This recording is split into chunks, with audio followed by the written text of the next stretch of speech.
여러분은 최근에 나온 디즈니 무비를 보시고 놀라시거나 거부감이 드신 분들이 계실 겁니다. 그 이유는요, 우리가 알고 있던 디즈니 캐릭터들의 인종이나 캐릭터가 변화되었기 때문인데요. 최근 디즈니는 Political Correctness, 즉 정치적인 올바름을 추구하는 모습을 보여왔습니다. 오늘은 이 미국 아저씨가 오랫동안 이슈가 되고 있는 미디어 속에서의 정치적 올바름, 여기에 대해서 정리해드립니다. 오늘도 가보시죠. 예! 안녕하십니까. 미쿡의 흥미로운 이슈를 알려드리는 이것이 미쿡이다, 제임스입니다. 오늘도 구독자님 요청 영상입니다. 궁금한 점이 있으시면 앞으로도 많은 댓글 부탁드립니다. 저희 채널은 구독자님들과 함께 가는 채널입니다. 그걸 꼭 알아주시기 바랍니다. 자, 여러분은 Political Correctness, 즉 정치적 올바름에 대해서 알고 계시나요? 이 정치적 올바름은요, 인종, 성, 장애, 종교, 직업 이런 것들에 대한 편견이나 차별이 섞인 언어, 그리고 정치적인 정책 이런 것들을 금지하자는 일종의 사회적 운동인데요.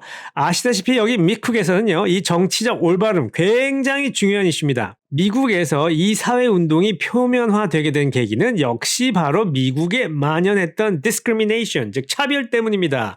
대표적인 것이 바로 인종차별이지요. 하지만 미국은 인종차별뿐만 아니라 아주 많은 종류의 차별들이 존재했고 사실상 아직도 존재하는 나라입니다. 그래서 만일 차별에 대한 이슈가 나오면 모두들 굉장히 민감해집니다. 예를 들자면 예전에 한 흑인이 백인 여성으로부터 인종차별을 당하는 영상을 흑인이 올렸어요. 열이받아서. 근데 이 사건은 언론을 타게 됐고요. 그로 인해서 이 백인 여성은 직장에서 잘리고 사회적으로 매장당하게 됩니다. 이 사건은요, 미국 사람들은 본인의 개인적 견해를 떠나서 왜 표면적으로는 무조건 정치적 올바름에 대한 코드를 지키고 따라야 하는 것인지를 잘 보여주는 예이지요. 최근에 이 정치적 올바름이 영화나 쇼 같은 미디어에서도 보이기 시작하는데요. 아시다시피 미국의 미디어 회사 중에 가장 거대한 디즈니 컴퍼니가 바로 이 정치적 올바름에 목을 메고 있습니다. 아까 최근에 디즈니 행보에 대해서 잠깐 말씀드렸지만, 최근에 이슈가 된 것은 2023년에 나온 인어공주 실사영화 이슈죠. 저희 아이들의 표현을 빌리자면 She's not my Ariel. 나의 에어리어는 이 사람이 아니야, 뭐 이런 뜻이죠. 사실 디즈니가 정치적 올바름에 사활을 건 이유는 이념적, 도덕적 목표라기보단 다분히 비즈니스 때문입니다.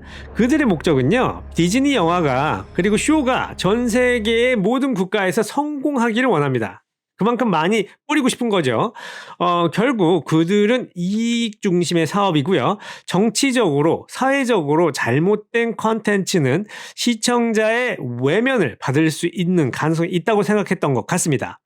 그리고 사실 디즈니 같은 큰 회사는 분명히 영화나 쇼의 기획 단계에서 이미 계산기를 두드려 봤을 거라는 것이죠. 실제로 디즈니는 천문학적인 돈을 들여서 마케팅과 시장조사, 마켓 리서치를 시행하고 있습니다. 아마 그 결과가 정치적 올바름을 거스르는 컨텐츠를 만드는 것보다 적극적으로 지지하는 것이 더 낫다고 판단했을 가능성이 매우 높죠. 그리고 물론 정치적 올바름을 기치로 내놓은 영화들 중에 망한 작품들 많습니다. 하지만 디즈니에서는 블랙팬더 이런 영화들 실제로 어마무시한 성공을 거두게 됩니다. 뿌린 대로 잘 거뒀죠. 사실 스타워즈 오리지널 시리즈의 팬인 저로서는 좀 놀라운 일이지만, 조지 루카스가 감독을 한 스타워즈 영화들 오리지널과 프리퀄이죠. 사실 정치적 올바름에서 자유롭지 못했는데요. 일부 평론가들은 스타워즈에 나오는 수많은 외계인들은 다양한 민족과 장애인 등에 대한 은유이며 이들을 차별하는 은하 제국과 정의로운 반란군의 싸움은 정치적으로 올바르다, 요렇게 평가한 사람들도 있습니다.